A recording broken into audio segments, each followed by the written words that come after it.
ವಾಲ್ಮೀಕಿ ರಾಮಾಯಣದ ಯುದ್ಧಕಾಂಡದ 74ನೇ ಸರ್ಗ ಈ ಹಿಂದೆ ಮುಕ್ತಾಯ ಕಂಡಿತ್ತು. ಇಂದ್ರಜಿತ್ ಸಮರಾಂಗಣಕ್ಕೆ ಬಂದು ರಾಮಲಕ್ಷ್ಮಣರನ್ನ ಬ್ರಹ್ಮಾಸ್ತ್ರದಿಂದ ಮೂರ್ಛಿತರನ್ನಾಗಿ ಮಾಡಿದ. ಅವರಿಬ್ಬರನ್ನ ಪುನಶ್ಚೇತನಗೊಳಿಸಲಿಕ್ಕಾಗಿ ಹನುಮಂತ ಗಂಧಮಾದನ ಪರ್ವತಕ್ಕೆ ಹಾರಿದ. ಶಾಸ್ತ್ರೀಯ ನಿರ್ಣಯಕ್ಕನುಸಾರವಾಗಿ ಅದು ಗಂಧಮಾದನ ಪರ್ವತ. ವಾಲ್ಮೀಕಿ ರಾಮಾಯಣಕ್ಕನುಸಾರವಾಗಿ ಕೈಲಾಸ ಮತ್ತು ಋಷಭ ಪರ್ವತಗಳ ನಡುವೆ ಇರುವಂತಹ ಪರ್ವತ. ಆನಂದ ರಾಮಾಯಣಕ್ಕನುಸಾರವಾಗಿ ಅದು ದ್ರೋಣ ಪರ್ವತ ಅಂತ ಆಗಿತ್ತು. ಅಲ್ಲಿ ಹೋಗಿ ಆ ಪರ್ವತವನ್ನ ಎತ್ಕೊಂಡು ಬಂದ. ಆ ಪರ್ವತದಲ್ಲಿದ್ದಂತಹ ಗಿಡಮೂಲಿಕೆಗಳ ಸುವಾಸನೆಯನ್ನ ಕೇವಲ ಆಘ್ರಾಣ ಮಾಡೋದ್ರ ಮೂಲಕವೇ ರಾಮಲಕ್ಷ್ಮಣರು ಮತ್ತು ಉಳಿದೆಲ್ಲ ಕಪಿಗಳು ಎಚ್ಚೆತ್ತು ಕುಳಿತುಕೊಂಡ್ರು. ಆ ಪರ್ವತವನ್ನು ಕಾರ್ಯ ಆದ ಬಳಿಕ ಅದೇ ಜಾಗಕ್ಕೆ ಹೋಗಿ ಮತ್ತೆ ಅದನ್ನು ಪ್ರತಿಷ್ಠಾಪನೆ ಮಾಡಿ ರಾಮನ ಬಳಿಗೆ ಬಂದು ಸೇರಿದ ಹನುಮಂತ ಅಂತ ವಾಲ್ಮೀಕಿ ರಾಮಾಯಣ ಹೇಳಿತ್ತು. ತಾನು ನಿಂತಲ್ಲಿಂದಲೇ ಅದನ್ನ ಆ ಜಾಗಕ್ಕೆ ಎಸೆದು ತನ್ನ ಜಾಗಕ್ಕೆ ಅದನ್ನು ಪ್ರತಿಷ್ಠಾಪನೆ ಮಾಡಿದ ಅಂತ ನಿರ್ಣಯ ಹೇಳಿತ್ತು. ಅದಾದ ಬಳಿಕ 75ನೇ ಸರ್ಗದಲ್ಲಿ ಸುಗ್ರೀವ ಹನುಮಂತನ ಜೊತೆ ಹೀಗೆ ಮಾತಾಡಿದ ವರ್ಣನೆ ಇದೆ. ಕುಂಭಕರ್ಣ ಹತನಾದ. ರಾವಣನ ಮಕ್ಕಳು ನರಾಂತಕ, ದೇವಾಂತಕ, ತ್ರಿಶಿರಸ್ ಮತ್ತು ಅತಿಕಾಯ ಈ 4 ಕೂಡ ಹತರಾದರು. ರಾವಣನ ಸಹೋದರರು ಮಹೋದರ, ಮಹಾಪಾರ್ಶ್ವ, ಅವರ ಹೆಸರು ಯುದ್ಧೋನ್ಮತ್ತ ಮತ್ತು ಮತ್ತ ಅಂತ ಕೂಡ ಆಗಿತ್ತು, ಅವರು ಹತರಾದರು. ಈಗ ರಾವಣನ ಸೈನ್ಯದಲ್ಲಿ ಮಹಾಪರಾಕ್ರಮಿಗಳು ಅನ್ಸ್ಕೊಂಡವ್ರು ಯಾರಿಲ್ಲ. ರಾವಣನ ನಗರದ ಒಳಗೆ ನುಗ್ಗಿ ನಾವು ಆಕ್ರಮಣ ಮಾಡಿದರೆ ಆ ಆಕ್ರಮಣವನ್ನು ತಡೆಗಟ್ಟಬಲ್ಲಂಥವರು ಯಾರೂ ಇಲ್ಲ. ಹಾಗಾಗಿ ನಗರದ ಒಳಗೆ ಪ್ರವೇಶ ಮಾಡಿ ಹಾವಳಿ ಮಾಡಲಿಕ್ಕೆ ಇದು ಸಕಾಲ ಆಗಿದೆ ಅಂತ ಹನುಮಂತ ಸುಗ್ರೀವ ಹೇಳಿದ. ಸುಗ್ರೀವ ಹೀಗೆ ಹೇಳಿದ್ದನ್ನ ಕಪಿಗಳೆಲ್ಲ ಕೇಳಿದ್ರು. ಅವರು ಸೂರ್ಯ ಮುಳುಗೋದನ್ನು ಕಾಯ್ತಿದ್ರು.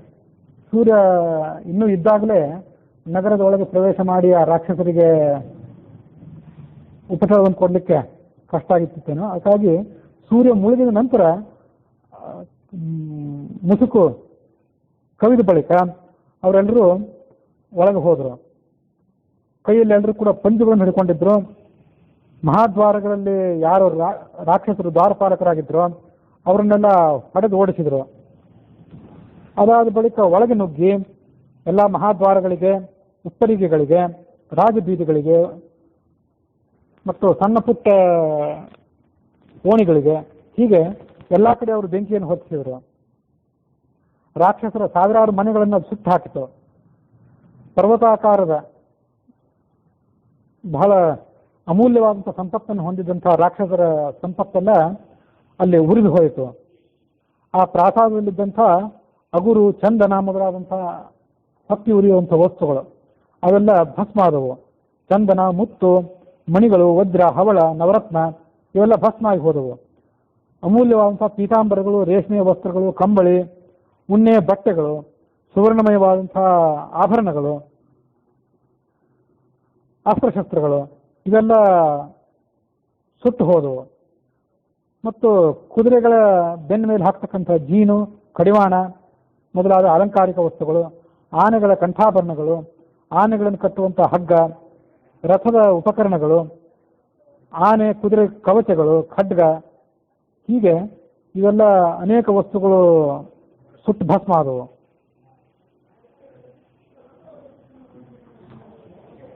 ಆ ವಸ್ತುಗಳನ್ನು ಸುಟ್ಟ ಬಳಿಕ ಆ ವಸ್ತುಗಳು ಯಾವ ಮನೆಗಳಲ್ಲಿ ಆಶ್ರಯ ಪಡೆದಿದ್ವು ಅಂಥ ಮನೆಗಳನ್ನು ಕೂಡ ಆ ಬೆಂಕಿ ಸುಟ್ಟು ಹಾಕ್ಲಿಕ್ಕೆ ಪ್ರಯತ್ನ ಪಟ್ಟಿತು. ರಾಕ್ಷಸರು ಆ ಸಂದರ್ಭದಲ್ಲಿ ಸಾಯಂಕಾಲ ಆದ್ರಿಂದ ಮದ್ಯಪಾನ ಮಾಡಿ ಚಂಚಲರಾಗಿ ತೂರಾಡ್ತಾ ಸಂಚಾರ ಮಾಡ್ತಿದ್ರು. ಅವರಿಗೆ ಏನಾಗ್ತಿದೆ ಅಂತ ಅನ್ನೋದು ಅರಿವಿಗೆ ಬರೋದಕ್ಕಿಂತ ಮೊದಲೇ ಅವರ ಸಂಪತ್ತು, ಅವರ ಮನೆಯೆಲ್ಲವೂ ಕೂಡ ಭಸ್ಮವಾಗಿ ಹೋಯಿತು. ಆ ಮನೆಗಳಲ್ಲಿದ್ದಂತಹ ಪುರುಷರು ಹೆದರಿ ಓಡಿ ಹೋಗ್ಲಿಕ್ಕೆ ಪ್ರಾರಂಭ ಮಾಡಿದ್ರು. ಆ ಓಡಿ ಹೋಗ್ತಿದ್ದಂತಹ ರಾಕ್ಷಸರ ವಸ್ತ್ರಗಳನ್ನ ಅವರ ಪತ್ನಿಯರು ಬಲವಾಗಿ ಹಿಡಿದುಕೊಂಡಿದ್ರು. ಭಯದಿಂದ ನಮ್ಮನ್ನು ಬಿಟ್ಟು ಹೋಗಬೇಡಿ ಅಂತ ಅವರು ಕೂಡ ಆಕ್ರಂದನೆ ಮಾಡ್ತಿದ್ರು. ಕೆಲವರು ಭಕ್ಷ್ಯ ಭೋಜ್ಯಾದಿಗಳನ್ನು ತಿನ್ನುತ್ತಾ ಕೂತ್ಕೊಂಡಿದ್ರು, ಕೆಲವರು ಮದ್ಯಪಾನ ಮಾಡ್ತಾ ಆಗುತ್ತಾನೆ ಕೂತ್ಕೊಂಡಿದ್ರು. ಹಂಸತೂರಿಕಾ ಸ್ವಲ್ಪದಲ್ಲಿ ಕೆಲವರು ಮಲಗಿದ್ರು. ಅವರೆಲ್ಲರ ಸಂಪತ್ತು ಕೂಡ ಭಸ್ಮವಾಗಿ ಹೋಯಿತು. ನಾನಾ ಥರದ ಪೀಠೋಪಕರಣಗಳು ಅರ್ಧಚಂದ್ರಾಕಾರದಲ್ಲಿದ್ದದ್ದು, ಪೂರ್ಣ ಚಂದ್ರಾಕಾರದಲ್ಲಿದ್ದದ್ದು, ಲತಾಗ್ರಹಗಳು, ಮುತ್ತು ರತ್ನ ಹವಳ ಇವುಗಳಿಂದ ಕೆತ್ತಿದಂಥ ನವಿಲು, ಕ್ರೌಂಚ, ಹಂಸ ಮೊದಲಾದ ಆಕಾರದಲ್ಲಿದ್ದಂಥ ಪೀಠೋಪಕರಣಗಳು ಅವೆಲ್ಲ ಭಸ್ಮ ಆಗಿ ಹೋದವು. ಆ ವಸ್ತುಗಳೆಲ್ಲ ಭಸ್ಮ ಆಗಿ ಹೋಗುವಾಗ ಅದರಿಂದ ನಾನಾ ಥರದ ದನಿ, ನಾನಾ ಥರದ ಶಬ್ದ ಹೊರಹೊಮ್ಮಿತು. ಉಪ್ಪರಿಗೆಗಳಲ್ಲಿ ಸುಂದರಿಯರ ಅಂತ ರಾಕ್ಷಸ ಸ್ತ್ರೀಯರು ಮಲಗಿದ್ರು. ಅವರೆಲ್ಲ ತಮ್ಮ ಮೈ ಮೇಲಿದ್ದಂಥ ಆಭರಣಗಳನ್ನೆಲ್ಲ ಪರಿತ್ಯಾಗ ಮಾಡಿ ಇನ್ನೇನು ಗತಿ ಅಂತ ಚಿತ್ಕಾರ ಮಾಡಿಕೊಂಡು ಆ ಕಡೆ ಈ ಕಡೆ ಓಡಾಡ್ತಿದ್ರು. ಅನೇಕ ಭವನಗಳು ಆ ಬೆಂಕಿಗೆ ಆಹುತಿಯಾಗಿ ಕೆಳಗೆ ಉರುಳಿದವು. ಹಿಮಾಲಯ ಪರ್ವತದ ದೊಡ್ಡ ದೊಡ್ಡ ಶಿಖರಗಳು ಕೆಳಗೆ ಬಿದ್ದಂತೆ ಅವು ಕಾಣಿಸ್ತಿದ್ದವು. ಗಜಗಳ ಶಾಲೆಯಲ್ಲಿ ಆನೆಗಳನ್ನ ಕಟ್ಟಿ ಹಾಕುವಂತಹ ಜಾಗ ಏನಿರ್ತದಲ್ಲ, ಅಲ್ಲಿ ಆನೆಗಳನ್ನು ನೋಡಿಕೊಳ್ಬೇಕಾದಂತಹ ಮಾವುತರು ಆನೆಗಳನ್ನು ಬಿಟ್ಟು ಓಡಿ ಹೋದರು. ಅಶ್ವದಳದ ಮುಖ್ಯಸ್ಥರು ಕುದುರೆಗಳ ಜವಾಬ್ದಾರಿಯನ್ನು ಬಿಟ್ಟು ದಿಕ್ಕಾಪಾಲಾಗಿ ಓಡಿ ಹೋದರು. ಅಶ್ವಂ ಮುಕ್ತಂ ಗಜೋ ದೃಷ್ಟ ಕ್ವಚಿತ್ ಭೀತೋಪಸರ್ಪತಿ, ಭೀತಂ ಗಜಂ ದೃಷ್ಟ ಕ್ವಚಿತ್ ಅಶ್ವೋ ನಿವರ್ತತೆ. ಕುದುರೆಗಳು ಆ ಕಡೆ ಈ ಕಡೆ ಹೆದರಿ ಓಡಿದ್ದನ್ನು ನೋಡಿ ಆನೆಗಳು ಹೆದರಿಕೊಂಡು ಓಡಿ ಹೋಗ್ತಾ ಇದ್ವು. ಆನೆ ಹೆದರಿದ್ದನ್ನು ನೋಡಿ ಮತ್ತೊಂದು ಕುದುರೆಯು ಕೂಡ ಹೆದರಿಕೊಂಡಿತ್ತು. ಲಂಕಾನಗರ ಹೀಗೆ ಸುಟ್ಟು ಹೋಗ್ತಾ ಇತ್ತು. ಆ ಲಂಕಾನಗರದ ಮೇಲ್ಭಾಗದಲ್ಲಿ ಭಯಂಕರವಾದಂಥ ಜ್ವಾಲೆಗಳನ್ನು ಕಾಣಿಸ್ಕೊಂಡಿದ್ದವು. ಆ ಜ್ವಾಲೆಗಳ ನೆರಳು ಪಕ್ಕದಲ್ಲಿದ್ದಂಥ ಸಮುದ್ರದ ಮೇಲೆ ಬಿದ್ದಿತ್ತು. ಇಡೀ ಸಮುದ್ರ ಎಲ್ಲ ಕೆಂಬಣ್ಣದಿಂದ ಆವಾಗ ಪ್ರಕಾಶಿಸುತ್ತಿತ್ತು. ಸುಮಾರು 100 ಯೋಜನ ದೂರದವರೆಗೂ ರಾಕ್ಷಸ ಸ್ತ್ರೀಯರ ಪುರುಷರ ಆಕ್ರೋಶ ಕೇಳಿ ಬರ್ತಿತ್ತು. ಹೊರಗೆ ತಪ್ಪಿಸ್ಕೊಳ್ಳಿಕ್ಕೆ ಯಾವ ರಾಕ್ಷಸರು ಬರ್ತಿದ್ರು ಆ ರಾಕ್ಷಸರ ಮೇಲೆ ಅಲ್ಲಿ ಇದ್ದಂಥ ವಾನರ ಸೈನಿಕರು ದಾಳಿ ಮಾಡ್ತಿದ್ರು. ಆ ವಾನರರ ಗರ್ಜನೆಗಳು, ರಾಕ್ಷಸರ ಆರ್ಪನಾದ ಇವೆಲ್ಲ ಭೂಮಿ ಮತ್ತು ಆಕಾಶಗಳನ್ನ ತುಂಬಿದವು.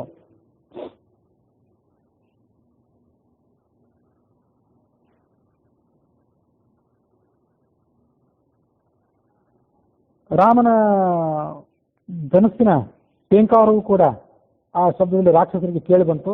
ಅವರು ಹೆದರಿಕೊಂಡ್ರು.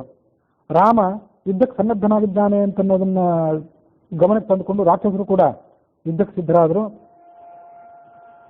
ಸುಗ್ರೀವ ತನ್ನ ಸೈನಿಕರಿಗೆ ಆಜ್ಞೆ ಮಾಡಿದ, ಮಹಾದ್ವಾರದ ಸಮೀಪದಲ್ಲಿ ಯಾವ ರಾಕ್ಷಸರು ದ್ವಾರಪಾಲಕರಾಗಿದ್ದಾರೆ ಅವ್ರ ಜೊತೆ ಯುದ್ಧ ಮಾಡಿ.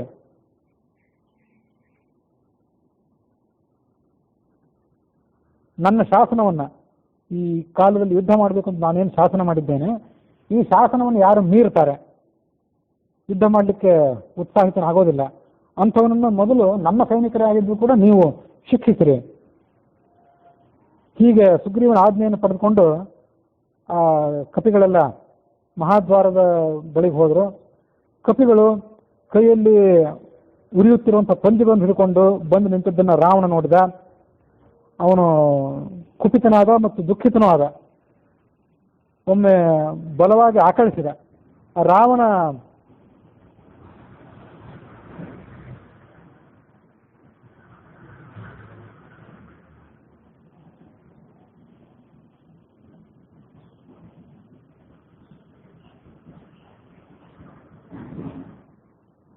ಆಕಳಿಸಿದ್ದನ್ನು ನೋಡಿ 10 ದಿಕ್ಕುಗಳು ಕೂಡ ತಳಮಳಗೊಂಡವು. ಅವನ ಇಡೀ ಅಂಗಾಂಗದಿಂದ ಕೋಪ ಹೊರಹೊಮ್ಮತಾ ಇತ್ತು. ಕುಂಭಕರ್ಣನ ಮಕ್ಕಳಾದಂತಹ ಕುಂಭನಿಕುಂಭರನ್ನು ಕರೆದು ದೊಡ್ಡ ಬೆಂಗಾವಲದ ಸೈನ್ಯವೊಂದನ್ನು ಕೊಟ್ಟು ಅವರಿಗೆ ಯುದ್ಧ ಮಾಡಲಿಕ್ಕೆ ಹೇಳಿದ. ಕುಂಭನಿಕುಂಭರ ಜೊತೆಗೇನೆ ಯೂಪಾಕ್ಷ, ಶೋಣಿತಾಕ್ಷ, ಪ್ರಜಂಘ ಮತ್ತು ಕಂಪನರು ಕೂಡ ಯುದ್ಧಕ್ಕೆ ಹೊರಟರು. ಇದೇ ರಾತ್ರಿಯಲ್ಲಿ ನೀವೆಲ್ಲ ಯುದ್ಧ ಮಾಡಿ ಅಂತ ಅವರನ್ನ ಕೊಟ್ಟು ಕಳಿಸಿದ ರಾವಣ. ತತಸ್ಥೌ ನಿಕುಂಭೋತ ಕುಂಭಶ್ಚ ಕೋಪಾತ್ ಪ್ರತಿಷ್ಠೌ ದಶಾಸ್ಯೇನ ಕುಂಭಶ್ಕೃತೇರ್ಹಿ ಸುತೌ ಸುಪ್ರಹೃಷ್ಟೌ ರಣಾಯಾಭಿಯಾತೌ ಕಪೀಂಸ್ತಾನ್ ಬಹಿಸ್ಸರ್ವಸು ಯಾಪಯಿತ್ವ. ಕುಂಭಕರ್ಣನ ಮಕ್ಕಳವರು ನಿಕುಂಭ ಮತ್ತು ಕುಂಭ ಅಂತೇಳಿ. ಅದರಲ್ಲಿ ನಿಕುಂಭನ ಹೆಸರು ಆಮೇಲೆ ಬಂದಿದ್ರು ಕೂಡ ನಿಕುಂಭ ಅಣ್ಣ ಆಮೇಲೆ ಹುಟ್ಟಿದವನು ಕುಂಭ ಅಂತ ಒಂದು ವ್ಯಾಖ್ಯಾನ ಹೇಳ್ತದೆ. ಮತ್ತೊಂದು ವ್ಯಾಖ್ಯಾನ ಪ್ರಕಾರ ಕುಂಭನೇ ಹಿರಿಯ, ನಿಕುಂಭನೇ ತಮ್ಮ ಆಗಿದ್ದ. ಹೀಗೆ ಅವರಿಬ್ಬರು ಬೃಹತ್ ಪ್ರಮಾಣದ ಸೈನ್ಯವೊಂದನ್ನು ಹಿಂದಿಟ್ಕೊಂಡು ಯುದ್ಧಕ್ಕೆ ಬಂದರು. ನಾನಾ ಥರದ ಶಸ್ತ್ರಾಸ್ತ್ರಗಳಲ್ಲಿ ಅವರು ಪಾರಂಗಿತರಾಗಿದ್ದರು. ರಾಕ್ಷಸ ಸೈನ್ಯ ತಮ್ಮ ಎದುರಿಗೆ ಬಂದದ್ದನ್ನು ನೋಡಿ ಕಪಿ ಸೈನಿಕರು ಕೂಡ ಗರ್ಜನೆ ಮಾಡಿ ಅವರ ಮೇಲೆ ಯುದ್ಧಕ್ಕೆ ಸನ್ನದ್ಧರಾದರು. ತಮ್ಮ ಹಲ್ಲುಗಳಿಂದ ರಾಕ್ಷಸರ ಕಿವಿಗಳನ್ನ ಮೂಗುಗಳನ್ನು ಅವರು ಕಚ್ಚಿ ಹಾಕ್ತಾ ಇದ್ರು. ಮುಷ್ಟಿ ಪ್ರಹಾರ ಮಾಡಿ ರಾಕ್ಷಸರ ತಲೆಗಳನ್ನ ಒಡೆದು ಹಾಕ್ತಾ ಇದ್ರು. ದೊಡ್ಡ ದೊಡ್ಡ ಬಂಡೆ ಕಲ್ಲುಗಳಿಂದ ಅವರ ಅಂಗಾಂಗಗಳನ್ನು ಛಿದ್ರಗೊಳಿಸ್ತಿದ್ರು. ಒಬ್ಬ ರಾಕ್ಷಸ ಮತ್ತೊಬ್ಬ ವಾನರನನ್ನ ಹಿಂಸಿಸ್ತಾ ಇದ್ರೆ ಅಲ್ಲಿ ಆ ರಾಕ್ಷಸನ ಮೇಲ್ಗೈ ಆಗಿದ್ರೆ ಇನ್ನೊಬ್ಬ ವಾನರ ಆ ಮೊದಲನೇ ವಾನರ ಸಹಾಯಕ್ಕೆ ಬಂದು ಆ ರಾಕ್ಷಸನನ್ನ ಸದೆ ಬಡಿತಿದ್ದ. ಒಬ್ಬ ವಾನರ ಮತ್ತೊಬ್ಬ ರಾಕ್ಷಸನನ್ನ ಕೆಳಗೆ ಬೀಳಿಸ್ತಿದ್ದ. ಆಗ ಮತ್ತೊಬ್ಬ ರಾಕ್ಷಸ ಅಲ್ಲಿಗೆ ಬಂದು ಆ ರಾಕ್ಷಸನನ್ನ ಕಾಪಾಡ್ತಿದ್ದ ಮತ್ತು ಅವನಿಗೆ ಪ್ರತಿಸ್ಪರ್ಧಿಯಾಗಿದ್ದಂತಹ ವಾನರನನ್ನ ನೆಲಕ್ಕೆ ಬೀಳಿಸ್ತಿದ್ದ. ಒಬ್ಬ ರಾಕ್ಷಸ ಮತ್ತೊಬ್ಬ ವಾನರನನ್ನ ನಿಂದೆ ಮಾಡ್ತಿದ್ರೆ ಮತ್ತೊಬ್ಬ ವಾನರನು ಅಲ್ಲಿ ಬಂದು ಆ ರಾಕ್ಷಸನನ್ನ ನಿಂದೆ ಮಾಡ್ತಿದ್ದ. ಹೀಗೆ ಪರಸ್ಪರ ಒಬ್ಬರನ್ನೊಬ್ಬರು ಅವರು ಪರಚುತ್ತಾ ಇದ್ರು, ಕಚ್ಚುತ್ತಾ ಇದ್ರು. ಹೀಗೆ ಅವ್ರ ನಡುವೆ ಯುದ್ಧ ನಡೆಯಿತು.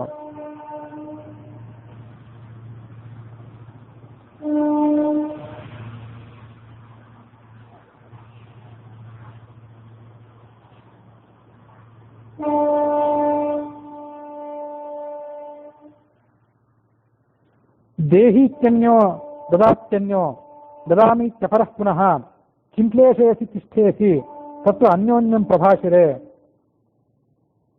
ಒಬ್ಬ ಜೋರಾಗಿ ಕೂಗ್ತಿದ್ದ, ನನಗೆ ಯುದ್ಧ ಬೇಕು, ನನಗೆ ಎದುರಾಳಿಯಾಗಿ ಯುದ್ಧ ಮಾಡೋರು ಯಾರು ಇದ್ರೆ ಅವ್ರು ಬನ್ನಿ ಅಂತ ಒಬ್ಬ ಹೇಳ್ತಿದ್ದ. ಮತ್ತೊಬ್ಬ ಬಂದೆ ನಾನು ಈಗಲೇ ತಯಾರಿದ್ದೇನೆ ಅಂತ ಇನ್ನೊಬ್ಬ ಆತನ ಮೇಲೆ ಯುದ್ಧಕ್ಕೆ ಬರ್ತಿದ್ದ. ನೀನ್ಯಾಕೆ ಹೋಗ್ತಿ, ನೀನು ವಿಶ್ರಾಂತಿ ತಗೋ, ನಾನೇ ಯುದ್ಧಕ್ಕೆ ಹೋಗ್ತೀನಿ ಅಂತ ಮತ್ತೊಬ್ಬ ಅವನನ್ನು ತಡೀತಿದ್ದ. ಹೀಗೆ ಆ ಕಪಿಗಳು ಮತ್ತು ರಾಕ್ಷಸರ ನಡುವೆ ವೀರೋಚಿತವಾದಂತಹ ಮಾತುಗಳು ಮೇಲಿಂದ ಮೇಲೆ ಕೇಳಿ ಬರ್ತಿದ್ವು. ಅಂಗದ ಕಂಪನ ಅನ್ನುವಂಥ ರಾಕ್ಷಸನನ್ನ ಆಕ್ರಮಿಸಿದ. ಕಂಪನ ಕೂಡ ಕ್ರೋಧದಿಂದ ಆ ಅಂಗದನಿಗೆ ಎದುರಾಗಿ ಗದೆಯಿಂದ ಆತನನ್ನ ಪ್ರಹರಿಸಿದ. ಆ ಗದೆಯ ಏಟಿಗೆ ಅಂಗದ ಮೊದಲು ಮೂರ್ಛೆ ಹೋದ. ಸ್ವಲ್ಪ ಹೊತ್ತಾದ್ಮೇಲೆ ಒಂದು ಪರ್ವತದ ಶಿಖರವನ್ನೆತ್ತಿ ಆ ಕಂಪನನ್ನ ಮೇಲೆ ಎಸೆದ. ಆ ಪರ್ವತದ ಶಿಖರದ ಏಟಿಗೆ ಕಂಪನ ಪ್ರಾಣ ಕಳ್ಕೊಂಡು ಕೆಳಗೆ ಬಿದ್ದ. ಕಂಪನ ಹತನಾದದ್ದನ್ನು ನೋಡಿ ಶೋಣಿತಾಕ್ಷ ಅನ್ನೋವನು ತಾನು ರಥದಲ್ಲಿ ಕೂತ್ಕೊಂಡು ಅಂಗದನನ್ನ ಎದುರಿಸಿದ. ನಾನಾ ಥರದ ಬಾಣಗಳಿಂದ ಕ್ಷುರ, ಕ್ಷುರಪ್ರ, ನಾರಾಚ, ವತ್ಸದಂತ, ಶಿಲೀಮುಖ, ಕರ್ಣಿ, ಶಲ್ಯ ಮತ್ತು ವಿಪಾಠ, ಹೀಗೆ ನಾನಾ ಥರದ ಬಾಣಗಳು. ಆ ಬಾಣಗಳಿಂದ ವಾಲಿಯ ಮಗನಾದ ಅಂಗದನನ್ನು ಗಾಯಗೊಳಿಸಿದ. ಅಂಗದನು ಪ್ರತಿಯಾಗಿ ಆತನ ಮೇಲೆ ದಾಳಿ ಮಾಡಿದ. ಈ ನಡುವೆ ಅವನು ಆ ರಾಕ್ಷಸ ತನ್ನ ರಥದಿಂದ ಕೆಳಗಿಳಿದು ಮುಂದೇನಾಗ್ತದೆ ಅನ್ನೋ ಪರಿಣಾಮವನ್ನು ಆಲೋಚನೆ ಮಾಡದೆ ಅಂಗದನ ಮೇಲೆ ಖಡ್ಗ ಮತ್ತು ಗುರಾಣಿಗಳನ್ನು ಎತ್ತಿಕೊಂಡು ಯುದ್ಧಕ್ಕೆ ಹೋದ. ಅಂಗದ ಮೇಲೆ ಹಾರಿ ಅವನ ಕೈಯಲ್ಲಿದ್ದಂಥ ಖಡ್ಗವನ್ನು ಕಿತ್ಕೊಂಡು ಅವನ ಮೇಲೆ ಪ್ರಹಾರ ಮಾಡಿದ. ಹೇಗೆ ಪ್ರಹಾರ ಮಾಡಿದ ಅಂದ್ರೆ ಅವನ ಕುತ್ತಿಗೆ ಮೇಲೆ ಪ್ರಹಾರ ಮಾಡಲಿಲ್ಲ, ಅವನ ಹೆಗಲಿನ ಮೇಲೆ ಪ್ರಹಾರ ಮಾಡಿದಂತೆ ಯಜ್ಞೋಪವೀತದ ಆಕಾರದಲ್ಲಿ. ಈ ಎಡ ಹೆಗಲಿನ ಮೇಲೆ ಯಜ್ಞೋಪವೀತ ಇರ್ತದೆ, ಅದು ಹೊಟ್ಟೆಯ ಬಲಭಾಗದಲ್ಲಿ ಸುತ್ತಕೊಂಡು ಹೋಗಿರ್ತದಲ್ಲ, ಆ ರೀತಿಯಾಗಿ ಯಜ್ಞೋಪವೀತದ ಆಕಾರದಲ್ಲಿ, ಜನಿವಾರದ ಆಕಾರದಲ್ಲಿ ಮೂಲೆ ಮೂಲೆಯಾಗಿ ಅವನ ಶರೀರವನ್ನು ಕತ್ತರಿಸಿದ. ಇಷ್ಟಾದರೂ ಆ ಶೋಣಿತಾಕ್ಷ ಅಲ್ಲಿಂದ ಸಾಯಲಿಲ್ಲ. ದೊಡ್ಡದೊಂದು ಖಡ್ಗವನ್ನು ಎತ್ಕೊಂಡು ಮತ್ತೆ ಗರ್ಜನೆ ಮಾಡಿದ. ಉಳಿದ ರಾಕ್ಷಸರನ್ನ ಎಲ್ಲ ಹಿಮ್ಮೆಟ್ಟಿಸಿ ತಾನೇ ಆ ಶೋಣಿತಾಕ್ಷ ಮುಂದುವರೆದ. ಅಂಗದ ತನ್ನ ಕೈಯಲ್ಲಿದ್ದಂಥ ಖಡ್ಗವನ್ನು ಎತ್ಕೊಂಡು ಅವರನ್ನೆಲ್ಲ ಸೋಲಿಸಿದ.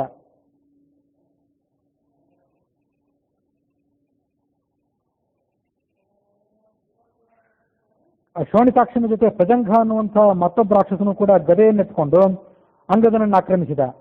ಹೀಗೆ ಆ ಇಬ್ಬರು ರಾಕ್ಷಸರ ನಡುವೆ ಅಂಗದ ಸಿಲುಕೊಂಡಿದ್ದ. ಅವರ ನಡುವೆ ಆ ಅಂಗದನ ರಕ್ಷಣೆಗಾಗಿ ಮೈಂದ ದ್ವಿವಿದರು ಬಂದರು. ಅವರು ಕೂಡ ತಮ್ಮ ಜೊತೆಗೆ ಯುದ್ಧ ಮಾಡಲಿಕ್ಕೆ ಯೋಗ್ಯರಾದಂತಹ ಬಲಿಷ್ಠರ ರಾಕ್ಷಸರನ್ನು ಹುಡುಕಾಡ್ತಿದ್ರು. ಹೀಗೆ ಅಂಗದ, ಮೈಂದ, ದ್ವಿವಿದ, ಆ ಕಡೆ ಕೆಲವು ರಾಕ್ಷಸರು, ಅವರ ನಡುವೆ ಯುದ್ಧ ನಡೆಯಿತು. ಈ ಕಪಿವೀರರು ಎತ್ತರಿಸಿದಂತಹ ಎಲ್ಲಾ ವೃಕ್ಷಗಳನ್ನು ಪ್ರಜಂಗ ತನ್ನ ಖಡ್ಗದಿಂದ ಕತ್ತರಿಸಿದ. ಆಮೇಲೆ ಆ ಪ್ರಜಂಗ ದೊಡ್ಡ ಒಂದು ಖಡ್ಗವನ್ನು ಎತ್ಕೊಂಡು ಅಂಗದನ ಕಡೆಗೆ ಧಾವಿಸಿದ.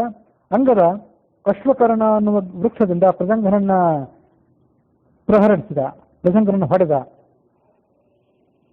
ಖಡ್ಗವನ್ನು ಹಿಡ್ಕೊಂಡಂತಹ ರಾಕ್ಷಸನ ತೋಳಿಗೆ ತನ್ನ ಮುಷ್ಟಿಯಿಂದೊಮ್ಮೆ ಬಲವಾಗಿ ಗುದ್ದಿದ ಅಂಗದ.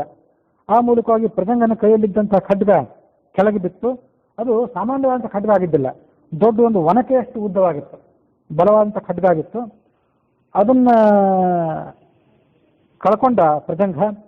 ಆತ ತನ್ನ ಮುಷ್ಟಿಯಿಂದಲೇ ಅಂಗದನ ಹಣೆಯ ಮೇಲೆ ಹೊಡೆದ. ಒಂದು ಕ್ಷಣಕಾಲ ಪ್ರಜ್ಞಾಶೂನ್ಯನಾಗಿ ಬಿದ್ದ ಅಂಗದ. ಸ್ವಲ್ಪ ಹೊತ್ತಾದ್ಮೇಲೆ ತಾನೂ ಕೂಡ ಆತ ಎಚ್ಚೆತ್ತುಕೊಂಡು ತನ್ನ ಮುಷ್ಟಿ ಪ್ರಹಾರದಿಂದ ಪ್ರಜಂಗನ ತಲೆಯನ್ನ ಶರೀರದಿಂದ ಬೇರ್ಪಡಿಸಿದ.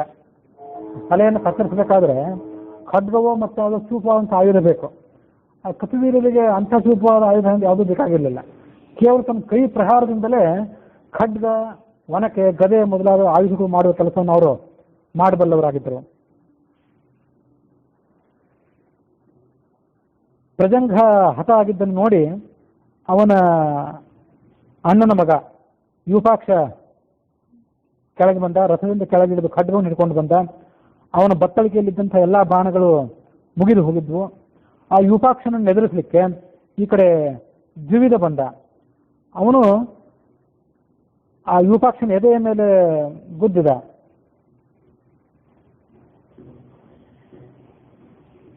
ಅವನ ಜೊತೆಗೆ ಶೋಣಿತಾಕ್ಷ ಅಂತನವನು ಆ ರಾಕ್ಷಸನ ಜೊತೆಗೆ ಸೇರಿಕೊಂಡ.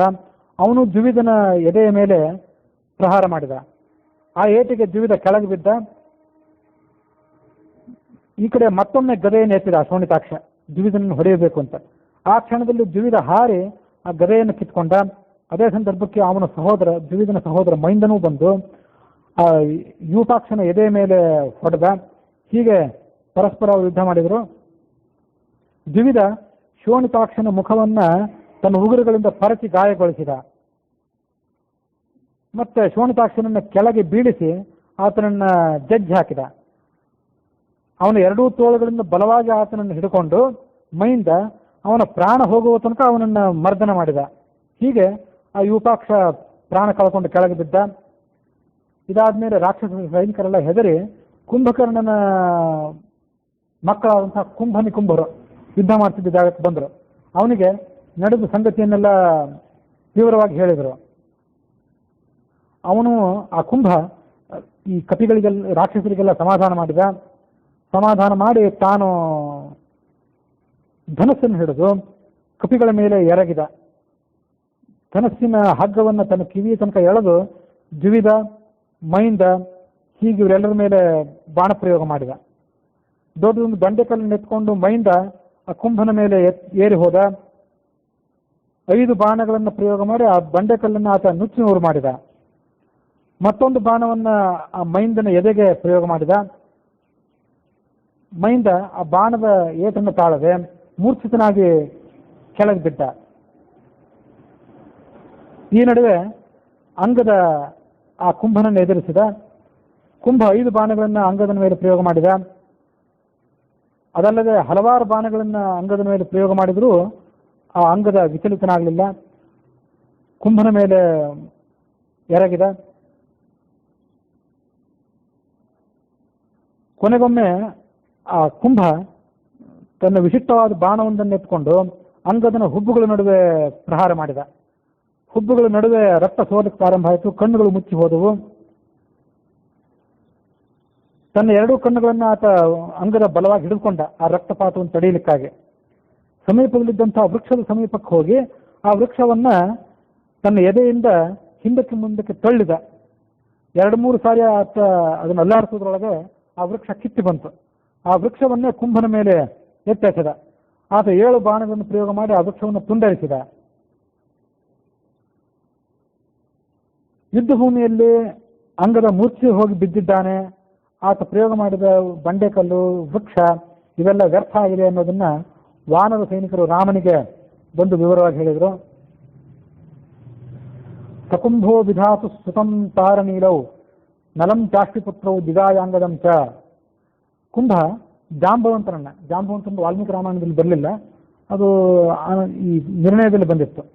ಬ್ರಹ್ಮನ ಮಗನಾದ ಜಾಂಬವಂತನನ್ನ ತಾರ, ನೀಲ, ನಲ, ಮೈಂದ, ಜುಗಿದ, ಅಂಗದ ಎಲ್ಲರನ್ನೂ ಸೋಲಿಸಿದ. ಕೊನೆಗೊಮ್ಮೆ ಆತ ಸುಗ್ರೀವನನ್ನ ಎದುರಿಸಿದ. ಈಗ ರಾಮ ಉಳಿದ ಕಪಿವೀರರಿಗೆ ಆತನ ಕಡೆ ಹೋಗಿ ಅಂತ ಹೇಳಿದ. ಜಾಂಬವಂತ, ಸುಷೇಣ, ವೇಗದರ್ಶಿ ಮೊದಲಾದಂಥವರು ಕುಂಭನನ್ನು ಆಕ್ರಮಿಸಿದರು. ಕುಂಭನ ಬಾಣಗಳಿಗೆ ಅವರು ಎದುರಾದಾಗ ಇವ್ರು ಯಾರಿಗೂ ಆತನನ್ನ ನೋಡ್ಲಿಕ್ಕೂ ಆಗಲಿಲ್ಲ. ಹೀಗೆ ಇವ್ರು ಯಾರಿಗೂ ಆಗದೇ ಇದ್ದಾಗ ಸ್ವಯಂ ಕಪಿರಾಜನಾದ ಸುಗ್ರೀವ ಅಂಗದಾದಿಗಳನ್ನು ಹಿಂದೆ ಸರಿಸಿ ತಾನು ಆ ಕುಂಭನ ಕಡೆಗೆ ಧಾವಿಸಿದ. ದೊಡ್ಡ ದೊಡ್ಡ ವೃಕ್ಷಗಳನ್ನು ಕುಂಭನ ಮೇಲೆ ಎಸೆದ. ಆಕಾಶವೆಲ್ಲ ವೃಕ್ಷಗಳ ವೃಷ್ಟಿಯಿಂದ ಮುಚ್ಚಿ ಹೋಯಿತು. ಆದರೆ ಕುಂಭ ತನ್ನ ಬಾಣಪ್ರಯೋಗದಿಂದ ಅದನ್ನೆಲ್ಲ ಕತ್ತರಿಸಿ ಹಾಕಿದ. ಇಷ್ಟಾದರೂ ಸುಗ್ರೀವ ವ್ಯಥೆ ಪಡಲಿಲ್ಲ. ಕುಂಭನ ರಥದ ಮೇಲಕ್ಕೆ ಸುಗ್ರೀವ ಹೋಗಿ ಕುಂಭನ ಧನಸ್ಸನ್ನೇ ಕಿತ್ತುಕೊಂಡು ಆ ಧನಸ್ಸನ್ನು ಮುರಿದು ಹಾಕಿದ. ಮತ್ತು ಸುಗ್ರೀವ ಕುಂಭನಿಗೆ ಹೇಳಿದ, ನೀನು ಮತ್ತು ನಿನ್ನ ಅಣ್ಣ ಇವರಿಬ್ಬರ ಪರಾಕ್ರಮ, ಕುಂಭರು ನೀವಿಬ್ಬರು, ನಿಮ್ಮ ಪರಾಕ್ರಮ ಅದ್ಭುತವಾದದ್ದು. ಮತ್ತು ರಾವಣನಿಗೆ ಸದೃಶವಾಗಿ, ಕುಂಭಕರ್ಣನಿಗೆ ಸದೃಶವಾಗಿ ಉಳಿದೆಲ್ಲ ಸದ್ಗುಣಗಳನ್ನು ಕೂಡ ನೀವು ಹೊಂದಿದ್ದೀರಿ. ರಾಕ್ಷಸ ವಂಶದಲ್ಲಿ ಹಿಂದೆ ಬಂದಂತಹ ಪ್ರಹ್ಲಾದ, ಬಲಿ ಇವರಿಗೆ ಸಮಾನರಾಗಿದ್ದೀರಿ. ಕುಬೇರ, ವರುಣಾದಿಗಳಿಗೂ ನೀವು ಸಮಾನರಾಗಿದ್ದೀರಿ. ನಿಮ್ಮನ್ನ ಬೇರೆ ಯಾವ ದೇವತೆಗಳು ಕೂಡ ಸೋಲಿಸಲಾರರು. ಆದರೆ ನಾನೊಬ್ಬ ಈಗ ನಿನ್ನ ಎದುರಿಗೆ ಬಂದು ನಿಂತಿದ್ದೇನೆ, ನನ್ನ ಪರಾಕ್ರಮವನ್ನಷ್ಟು ನೋಡು ಅಂದ. ನಿಮ್ಮ ತಂದೆಯಾದಂತಹ ಕುಂಭಕರ್ಣನನ್ನು ನಾವೆಲ್ಲ ಯುದ್ಧದಲ್ಲಿ ಸೋಲಿಸಿದೆವು. ರಾಮನ ಬಾಣಕ್ಕೆ ತುತ್ತಾಗಿ ಆತ ಅಸುನೀಗಿದ. ನಿಮ್ಮ ದೊಡ್ಡಪ್ಪ ರಾವಣ ವರದಾನದಿಂದ ನಾನಾ ಥರದ ಶಕ್ತಿಗಳನ್ನು ಪಡ್ಕೊಂಡವನು. ಆದರೆ ನಿಮ್ಮಪ್ಪ ಯಾವ ವರವನ್ನು ಪಡ್ಕೊಳ್ಳದೇ ಇದ್ದವನು. ಹಿಂದೊಂದ್ಸರಿ ಅದು ಬಂದಿತ್ತು. ಕುಂಭಕರ್ಣನಿಗೆ ಯಾವ ವರನೂ ಬೇಕಾಗಿದ್ದಿಲ್ಲ ಅವನ ಬಲಕ್ಕೆ, ಶಕ್ತಿಗೆ. ಅವನಿಗೆ ಇದ್ದದ್ದು ಒಂದೇ ವರ ಅಂದರೆ ನಿದ್ದೆ ಮಾಡೋದು ಒಂದೇ ವರ, ಉಳಿದ ವರವೇ ಅವನಿಗೆ ಬೇಕಾಗಿರಲಿಲ್ಲ.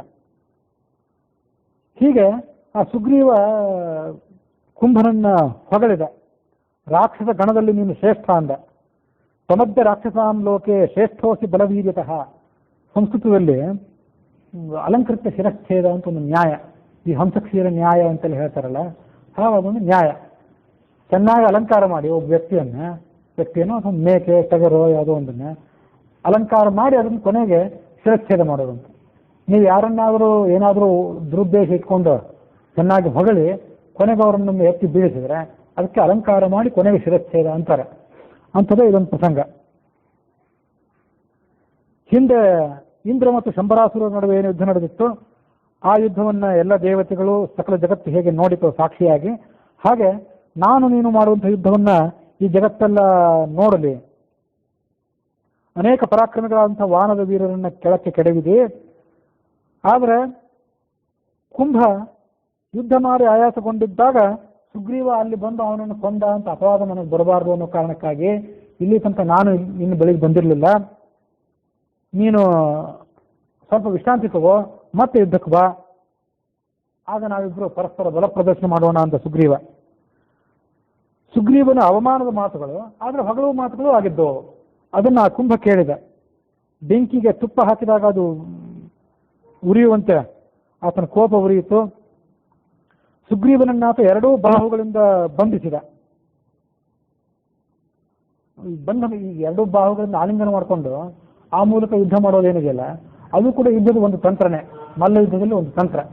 ಬಲವಾಗಿ ಹಪ್ಪಿಕೊಂಡು ಎದುರಾಳಿಯ ಶರೀರ, ಆತನ ಅಸ್ಥಿಪಂಜರ ಇವೆಲ್ಲವೂ ಕೂಡ ನುಜ್ಜುಗುಜ್ಜಾಗುವಂತೆ ಮಾಡುವುದು ಕೂಡ ಒಂದು ತಂತ್ರನೇ. ಅದರಲ್ಲಿ ಧೃತರಾಷ್ಟ್ರ ಬಹಳ ಪ್ರವೀಣ ಆಗಿದ್ದ ಅಂತ ನಾವು ನೋಡ್ತೇವೆ.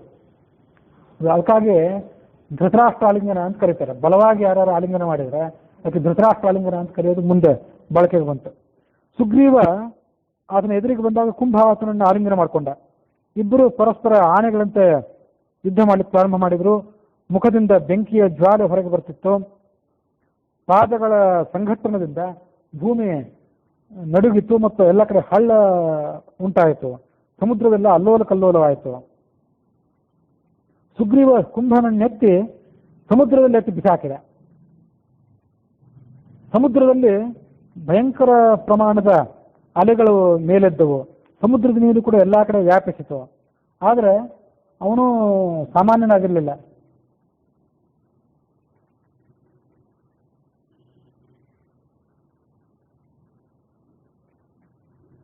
ಆ ಸಮುದ್ರದಲ್ಲಿ ಬಿದ್ದಿದ್ದು ಕೂಡ ಅಲ್ಲಿಂದ ಎದ್ದು ಮೇಲೆ ಬಂದ. ಸುಗ್ರೀವನನ್ನ ಕೆಳಗೆ ಕೆಡವಿದ. ಸುಗ್ರೀವನ ಮೇಲೆ ತನ್ನ ಮುಷ್ಟಿಯಿಂದ ಅವನ ಎದೆಗೆ ಹೊಡೆದ. ಸುಗ್ರೀವ ತೊಟ್ಟಂತಹ ಕವಚ ಛಿದ್ರ ವಿಚ್ಛಿದ್ರ ಆಗಿ ಹೋಯಿತು. ಆತನ ಎದೆಯಿಂದ ರಕ್ತ ಸೋದಕ್ಕೆ ಪ್ರಾರಂಭ ಆಯಿತು. ಎದೆಯಲ್ಲಿದ್ದಂತಹ ಕೆಲವು ಮೂಳೆಗಳು ಮುರಿದುವಂತು. ರಕ್ತ ಹೊರಗೆ ಸುರಿಲಿಕ್ಕೆ ಪ್ರಾರಂಭ ಆಯಿತು. ಆದರೆ ಆ ಸುಗ್ರೀವ ಮತ್ತೆ ಚೇತರಿಸಿಕೊಂಡ. ತನ್ನ ಮುಷ್ಟಿಯನ್ನು ಕೂಡ ಗದೆಯನ್ನು ತಿರುಗಿಸಿ ಆ ಕುಂಭನ ವಕ್ಷಸ್ಥಳದ ಮೇಲೆ ಪ್ರಹಾರ ಮಾಡಿದ. ಕುಂಭ ವ್ಯಾಕುಲನಾಗಿ ಕೆಳಗೆ ಬಿದ್ದು ಆತ ಅಲ್ಲಿ ಪ್ರಾಣ ಪರಿತ್ಯಾಗ ಮಾಡಿ ರಾಕ್ಷಸರನ್ನು ಅನಾಥರನ್ನಾಗಿ ಬಿಟ್ಟು ಹೋಗಿಬಿಟ್ಟ. ಆತ ಕೆಳಗೆ ಬಿದ್ದಾಗ ಅವನು ಎದೆ ಹೊಡೆದು ಏನು ಕೆಳಗೆ ಬಿದ್ದಿದ್ನಲ್ಲ, ಅದು ಹೇಗೆ ಕಾಣಿಸ್ತಂದ್ರೆ ಯಜ್ಞದಲ್ಲಿ ಈಶ್ವರನಿಗೆ ಆಹುತಿ ಕೊಟ್ಟಂತಹ ಒಂದು ಎತ್ತಿನಂತೆ. ಈಶ್ವರನಿಗೆ ಎತ್ತು ವಾಹನ, ಅದರಂತೆ ಯಜ್ಞಗಳಲ್ಲಿ ಆತನಿಗೆ ಕೊಡಬೇಕಾದ ಆಹುತಿಯು ಕೂಡ ವೃಷಭ ಅಂತಲೇ ಹೇಳ್ತಾರೆ. ಬಭೌ ರುದ್ರಾಭಿಪನ್ನಸ್ಯ ಯಥಾ ರೂಪಂ ಗವಾಂಪತೆ ಅಂತ ವಾಲ್ಮೀಕಿ ರಾಮಾಯಣದ ಶ್ಲೋಕ. ಹಾಗಾಗಿ ಒಂದು ಕೊಬ್ಬಿದ ಗೂಳಿಯನ್ನ ಈಶ್ವರನಿಗೆ ಹೇಗೆ ಯಜ್ಞದಲ್ಲಿ ಆಹುತಿ ಕೊಡ್ತಾರೋ ಹಾಗೆ ಸುಗ್ರೀವನಿಗೆ ಈ ಯುದ್ಧ ಅನ್ನುವಂಥ ಯಜ್ಞದಲ್ಲಿ ಆ ಕುಂಭನನ್ನ ಆಹುತಿ ಕೊಟ್ಟಂತಾಯಿತು. ನಿರ್ಣಯಕ್ಕನುಸಾರವಾಗಿ ಪರಿಘಾಯುಧ ಅಂತ ಒಂದು ಆಯುಧ, ಅದನ್ನು ಕೈಯಲ್ಲಿ ಹಿಡ್ಕೊಂಡು ಸುಗ್ರೀವನ ಕಡೆಗೆ ಆತ ನುಗ್ಗಿದ. ಸುಗ್ರೀವ ಭಯ ಆಗಿ ಪಶ್ಚಿಮಕ್ಕೆ ಹಾರಿದ. ಆ ಪರಿಘಾಯುಧ ಏಟನ್ನು ತಪ್ಪಿಸ್ಕೊಳ್ಳಿಕ್ಕೆ 100 ಮಾರಿನಷ್ಟು ಹಾರಿದ. ಧನುಷ್ ಶತಂ, ಒಂದು ಮಾರು ಅಂದ್ರೆ ಒಂದು ಧನುಸ್ಸಿನ ಪ್ರಮಾಣ, ಅಷ್ಟು ಹಾರಿದ.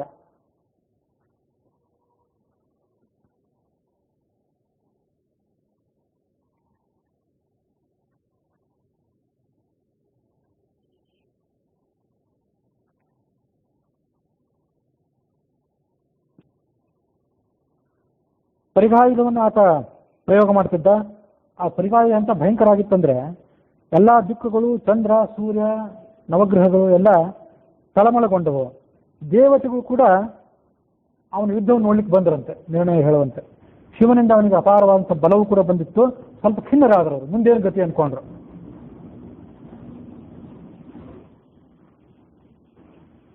ಅನನ್ಯ ಸಾಧ್ಯಂ ಸಮತೋ ನಿರೀಕ್ಷ ಸಮುತ್ತಪಾತಾಶು ಪುರಸ್ಯ ಮಾರುತಿ ಪ್ರಕಾಶ್ಯ ಬಾಸ್ವಂತರಮಾಹಚೇನಂ ಕಿಮೇಧಿರತ್ರ ಪ್ರಹಾರ ಆಯುಧಂತೆ. ಆ ಆಯುಧವನ್ನ ಬಿಟ್ಟು ಬಿಡು, ನಾನು ಇಲ್ಲಿ ಇದ್ದೇನೆ, ನನ್ನ ಎದುರಿಗೆ ಪ್ರಹಾರ ಮಾಡುವಂತ ಹೇಳಿದಂತ ಆ ಹನುಮಂತ. ಆ ಹನುಮಂತ ಅವನನ್ನು ಪ್ರಹಾರ ಮಾಡಿದ. ಹನುಮಂತ ಮತ್ತು ನಿಕುಂಭರ ನಡುವೆ ಯುದ್ಧ ನಡೆದಿತ್ತು. ತಾತ್ಪರ್ಯದಲ್ಲಿ ಹೇಳುವಂತೆ ಇದು ಹನುಮಂತ ಮತ್ತು ನಿಕುಂಭರ ನಡುವೆ ಯುದ್ಧ. ಅದನ್ನು ಸ್ವಲ್ಪ ಪ್ರಮಾದದಿಂದ ನಾನು ಕುಂಭ ಅಂತ ಹೇಳಿದೆ. ಆ ನಿಕುಂಭರಿಬ್ಬರು ಸಹೋದರರು ಒಟ್ಟಾಗಿ ಯುದ್ಧಕ್ಕೆ ಬಂದಾಗ ಒಬ್ಬ ಸುಗ್ರೀವನನ್ನು ಎದುರಿಸಿದ್ದ. ಸುಗ್ರೀವ ಹೆದರಿ ಹಿಂದೆ ಹೋದಾಗ ಹನುಮಂತ ಮುಂದೆ ಬಂದಿದ್ದ.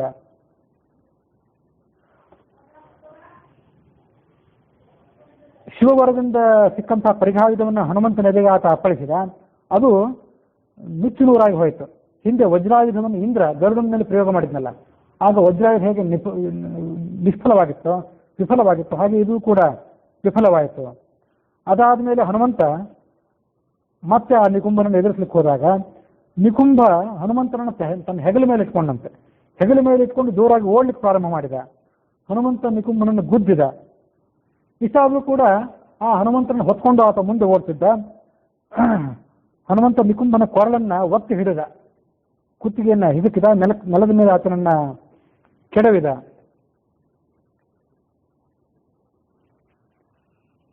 ಚಕಾರತಂ ರಣಾತ್ಮಕೆ ಮಖೇ ರಮೇಶ ದೈವತೆ ಪಶುಂ ಪ್ರಭಂಜನಾತ್ಮಜೋ ವಿನೇದುರತ್ರ ದೇವತಾ. ಅವನ ಕೊರಳನ್ನು ಒತ್ತಿ ಹಿಡಿದು ತನ್ನನ್ನು ತಾನು ಬಿಡಿಸ್ಕೊಂಡು ಹನುಮಂತ ನಿಕುಂಭನನ್ನ ಕೊಂದು ಹಾಕಿದ. ದೇವತೆಗಳು ಆ ಹತ್ಯೆಯನ್ನ ನೋಡಿ ಆಕಾಶದಿಂದ ಹನುಮಂತನನ್ನ ಪ್ರಶಂಸೆ ಮಾಡಿದರು.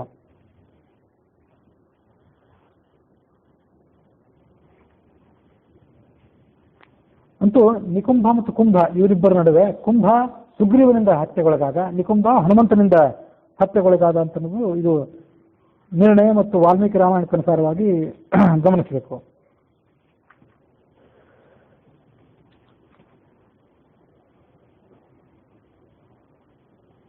ನಿಕುಂಭನ ವಕ್ಷಸ್ಥಳದಲ್ಲಿ ಒಂದು ಚಿನ್ನದ ಫಲಕ ಇತ್ತಂತೆ, ವಾಲ್ಮೀಕಿ ರಾಮಾಯಣ ಆತನನ್ನು ವರ್ಣನೆ ಮಾಡುವಂತೆ. ಅದು ಆ ಪರಿಗಾಯದ ಕೈಯಲ್ಲಿ ಹಿಡ್ಕೊಂಡಿದ್ನಲ್ಲ, ನಿರ್ಣಯದಲ್ಲಿ ಬಂತು. ಆ ಪರಿಗಾಯದವನ್ನು ಆತ ಕೈಯಲ್ಲಿ ಹಿಡ್ಕೊಂಡು ಝಳಪಿಸ್ತಿದ್ರೆ 10 ದಿಕ್ಕುಗಳೆಲ್ಲ ತಳಮಳಗೊಂಡವು ಅಂತ ಬಂತಲ್ಲ. ಆ ಪರಿಗಾಯದ ಎಷ್ಟು ಎತ್ತರವಾಗಿತ್ತು, ಆಕಾಶದಲ್ಲಿ ಅದು ಏನೇನು ಹಾವಳಿ ಮಾಡಿತ್ತು ಅಂದ್ರೆ, ವಾಲ್ಮೀಕಿ ರಾಮಾಯಣ ಹೇಳುವಂತೆ 7 ವಾತಗಳ ಒಂದು ವಾತಾವರಣ, ಒಂದು ನಿರ್ದಿಷ್ಟವಾದಂತಹ ವಾತಾವರಣ ಆಕಾಶದಲ್ಲಿದೆ. ಅದೇನೆಂದ್ರೆ ಆವಹ, ಪ್ರವಹ, ವಿವಹ, ಪರಾವಹ, ಸಂವಹ, ಉದ್ವಹ ಮತ್ತು ಪರಿವಹ, ಈ 7 ವಾಯುಗಳಂತೆವು. ಈ 7 ವಾಯುಗಳ ಒಂದು ಜೋಡಣೆ, ಒಂದು ಆವರಣ ಆಕಾಶದಲ್ಲಿದೆ. ಈತ ತನ್ನ ಕೈಯಲ್ಲಿ ಪರಿಗಾಯಗಳನ್ನು ಹಿಡ್ಕೊಂಡು ಅದನ್ನು ಮೇಲಿಂದ ಮೇಲೆ ಝಳಪಿಸ್ತಿದ್ದಾಗ ಆ 7 ವಾಯುಗಳ ಮಂಡಲ ಏನಿತ್ತು, ಆ ಮಂಡಲವನ್ನು ಇದು ಪರಿಗಾಯದ ನುಚ್ಚುನೂರು ಮಾಡಿತ್ತು. ಅಷ್ಟು ಎತ್ತರ ಆಗಿತ್ತು, ಇವನ ಆಕಾರವು ಕೂಡ ಅಷ್ಟು ಭಯಂಕರ ಆಗಿತ್ತು ಅಂತ ಅದನ್ನು ನೋಡಬೇಕು.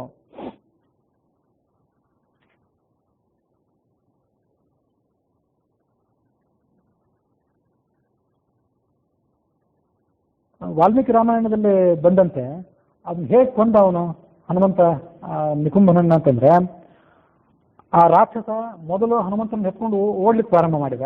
ಅದು ಹನುಮಂತ ಅವನ ಕೈಯಿಂದ ಬಿಡಿಸ್ಕೊಂಡ. ಕೊನೆಗೆ ಆತನನ್ನು ಕೊಲ್ಲುವಾಗ ನೆಲಕ್ಕೆ ಬೀಳಿಸಿ ಆತನ ತಲೆಯನ್ನ ತನ್ನ 2 ಕೈಯಿಂದ ಕಿತ್ತಿದಂತೆ ಹನುಮಂತ. ಖಡ್ಗದಿಂದನೋ ಈಗ ಅದನ್ನು ಕಿತ್ತೋದು ಬೇರೆ, ಆ ತಲೆಯನ್ನು ಕೈಯಿಂದ ಕಿತ್ತುವಾಗ ಆ ರಾಕ್ಷಸ ಘೋರವಾಗಿ ಆರ್ತನಾದ ಮಾಡಿದ. ಆದರೂ ಬಿಡದೆ ಆತನನ್ನು ಕಿತ್ತಿದ, ಆ ತಲೆಯನ್ನು ಕಿತ್ತಿ ಹಾಕಿಬಿಟ್ಟ. ಅದು ಮಹಾಭಾರತದಲ್ಲೂ ಕೂಡ ಭೀಮಸೇನ ದುಶಾಸನನ್ನು ಹತ್ಯೆ ಮಾಡಿದ. ದುರ್ಯೋಧನಕ್ಕಿಂತ ಮೊದಲು ಆದ ಹತ್ಯೆ ಅಂದ್ರೆ ದುಶಾಸನನ ಹತ್ಯೆ. ಆ ದುಶಾಸನನ್ನ ಕೆಳಗೆ ಕೆಡವಿ ಆತನ ಎದೆ ಮೇಲೆ ಕಾಲಿಟ್ಟು ಅವನ ಕೈಗಳನ್ನು ಕಿತ್ತಿದ ಅಂತ ವರ್ಣನೆ ಇದೆ. ಅಂಥದ್ದು ಇದೊಂದು, ಆತನ ತಲೆಯನ್ನ ಆ ಶರೀರದಿಂದ ಬೇರ್ಪಡಿಸಿದ, ಕಿತ್ತಿ ಬೇರ್ಪಡಿಸಿದ.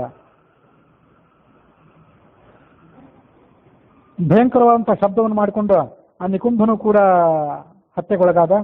ಹೀಗೆ ನಿಕುಂಭ ಮತ್ತು ಕುಂಭ ಇವರಿಬ್ಬರು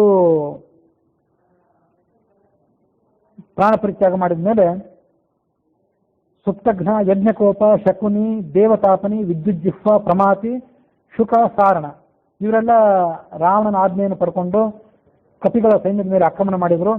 ಅವರೆಲ್ಲರಿಗೂ ಬ್ರಹ್ಮನ ವರ ಇತ್ತು. ಆದರೆ ರಾಮನ ಬಾಣದ ಏಟಿಗೆ ತುತ್ತಾಗಿ ಅವರೆಲ್ಲ ನಾಶ ಹೊಂದಿದರು. ವಾಲ್ಮೀಕಿ ರಾಮಾಯಣದ ಯುದ್ಧಕಾಂಡದ 78ನೇ ಸರ್ಗದಲ್ಲಿ ಮಕರಾಕ್ಷ ಅನ್ನುವ ರಾಕ್ಷಸ ಯುದ್ಧಕ್ಕೆ ಬಂದಿದ್ದ ವರ್ಣನೆ ಇದೆ. ಅದನ್ನು ವಾಲ್ಮೀಕಿ ರಾಮಾಯಣ ತಾತ್ಪರ್ಯನಿರ್ಣಯಕ್ಕನುಸಾರವಾಗಿ ನಾನು ಮೊದಲೇ ಹೇಳಿದ್ದೆ. ಅದು ಕಾರಣ ಏನಂದ್ರೆ, ಇಂದ್ರಜಿತ್ ಯುದ್ಧಕ್ಕೆ ಬಂದು ರಾಮಲಕ್ಷ್ಮಣರನ್ನು ಮೂರ್ಛೆಗೊಳಿಸಿ ಅವರನ್ನ ಪುನಶ್ಚೇತನಗೊಳಿಸಲಿಕ್ಕೆ ಹನುಮಂತ ಪರ್ವತವನ್ನು ತಂದ ವರ್ಣನೆ ಏನಿದೆ. ಅದಾದ್ಮೇಲೆ ಖರನ ಮಗ ಮಕರಾಕ್ಷ ಯುದ್ಧಕ್ಕೆ ಬಂದಿದ್ರ ವರ್ಣನೆ ವಾಲ್ಮೀಕಿ ರಾಮಾಯಣದಲ್ಲಿ. ಆದರೆ ತಾತ್ಪರ್ಯನಿರ್ಣಯಕ್ಕನುಸಾರವಾಗಿ ಖರನ ಮಗ ಮಕರಾಕ್ಷನೇ ಮೊದಲು ಬಂದಿದ್ದ. ಇಂದ್ರಜಿತ್ ಬಂದು ರಾಮಲಕ್ಷ್ಮಣನನ್ನು ಮೂರ್ಛೆಗೊಳಿಸಿದ್ದು ಹನುಮಂತ ಪರ್ವತವನ್ನು ತಂದು ವರ್ಣನೆ ಆಮೇಲೆ ಇತ್ತು. ಅದಕ್ಕಾಗಿ ಮಕರಾಕ್ಷ ಯುದ್ಧಕ್ಕೆ ಬಂದು ರಾಮನ ಬಾಣಕ್ಕೆ ಸುತ್ತಾಗಿದ್ದು ನಾನು ಮೊದಲೇ ಹೇಳಿದ್ದೆ. ಅದು ವಾಲ್ಮೀಕಿ ರಾಮಾಯಣದ ಯುದ್ಧಕಾಂಡದ 78ನೇ ಸರ್ಗದಲ್ಲಿದೆ.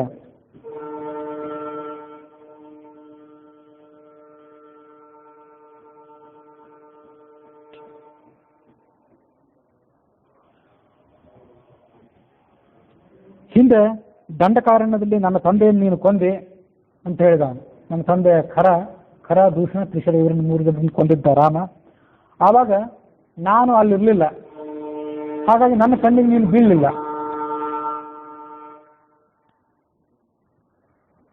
ಅದಕ್ಕಾಗಿ ನೀನು ಅವತ್ತು ಬದುಕಿ ಉಳಿದೆ. ಇವತ್ತು ನಾನು ಇಲ್ಲಿಗೆ ಬಂದಿದ್ದೇನೆ, ನನ್ನ ಕಣ್ಣಿಗೆ ನೀನು ಬಿದ್ದಿದ್ದೆ. ಒಂದು ಮಾತನ್ನು ಕೇಳು, ನನಗೂ ನಿನಗೂ ನಡುವೆ ಯುದ್ಧವನ್ನ ಈ ಜಗತ್ತೆಲ್ಲವೂ ಕೂಡ ನೋಡಲಿ. ಹಲವಾರು ಯುದ್ಧದಲ್ಲಿ ನಾನು ಪಾರಂಗತ. ನಿನಗೆ ಯಾವ ಯುದ್ಧದಲ್ಲಿ ಹೆಚ್ಚು ಪರಿಶ್ರಮ ಇದೆಯೋ, ಯಾವ ಯುದ್ಧದಲ್ಲಿ ನೀನು ಪಂಡಿತನೋ ಆ ಆಯುಧವನ್ನು ಎತ್ಕೊಂಡು ಬಾ ಅಂತ ಹೇಳಿದ ಮಕರಾಕ್ಷ. ಅದಕ್ಕೆ ರಾಮನು ಕೂಡ ಆತನಿಗೆ ಪ್ರತಿಯಾಗಿ ಉತ್ತರ ಕೊಟ್ಟ. ಒಬ್ಬ ಆಗ್ನೇಯಾಸ್ತ್ರ ಪ್ರಯೋಗ ಮಾಡಿದ್ರೆ ಮತ್ತೊಬ್ಬ ಅದನ್ನು ನಂದಿಸಲಿಕ್ಕಾಗಿ ವಾರಣಾಸ್ತ್ರ ಪ್ರಯೋಗ ಮಾಡ್ತಿದ್ದ. ಹೀಗೆ ನಾನಾ ಥರದ ಅಸ್ತ್ರಗಳನ್ನು ಪ್ರಯೋಗ ಮಾಡಿ ಅವರಿಬ್ಬರು ಪರಸ್ಪರ ಯುದ್ಧ ಮಾಡಿದರು. ರಾಮ ಆ ಮಕರಾಕ್ಷನ ತಲೆಯನ್ನು ಕೂಡ ಕತ್ತರಿಸಿದ. ಮಕರಾಕ್ಷನ ಸಾರಥಿಯ ತಲೆಯನ್ನು ಕತ್ತರಿಸಿದ. ಮಕರಾಕ್ಷ ಕೊನೆಗೊಮ್ಮೆ ಬಿಲ್ಲು ಬಾಣ ಇತ್ಯಾದಿಗಳನ್ನು ಬಿಟ್ಟು ಒಂದು ಶೂಲಾಯುಧವನ್ನು ಕೈಯಲ್ಲಿ ಎತ್ಕೊಂಡು ಬಂದ. ಆ ಶೂಲಾಯುಧ ಆತನಿಗೆ ಶಿವನಿಂದ ಬಂದದ್ದಾಗಿತ್ತು. ರಾಮನ ಮೇಲೆ ಅದನ್ನು ಪ್ರಯೋಗ ಮಾಡಿದ. ರಾಮ ಶೂಲಾಯುಧವನ್ನು ಕತ್ತರಿಸಿದ. ಆ ಶೂಲಾಯುಧ ಉಲ್ಕೆಯಂತೆ ಚೂರು ಚೂರಾಗಿ ನೆಲಕ್ಕೆ ಬಿತ್ತು. ರಾಮ ಆಗ್ನೇಯಾಸ್ತ್ರವನ್ನು ತನ್ನ ಬಾಣದಲ್ಲಿ ಪ್ರಯೋಗ ಮಾಡಿ ಆ ಬಾಣವನ್ನು ಧನುಸ್ಸಿಗೆ ಹೂಡಿ ಆ ಆಗ್ನೇಯಾಸ್ತ್ರದಿಂದ ಮಕರಾಕ್ಷನನ್ನ ಸಂಹಾರ ಮಾಡಿದ. ಮಕರಾಕ್ಷನ ಕೂಡ ಹತ್ಯೆಗೊಳಗಾದ. ಅದನ್ನು ನೋಡಿ ದೈತ್ಯರೆಲ್ಲ ಹೆದರಿ ಮತ್ತೆ ಲಂಕಾನಗರದ ಒಳಗೆ ಪ್ರವೇಶ ಮಾಡಿದ್ರು ಅನ್ನುವಲ್ಲಿಗೆ ವಾಲ್ಮೀಕಿ ರಾಮಾಯಣದ ಯುದ್ಧಕಾಂಡದ 79ನೇ ಸರ್ಗ ಸಮಾಪ್ತ ಆಗಿದೆ.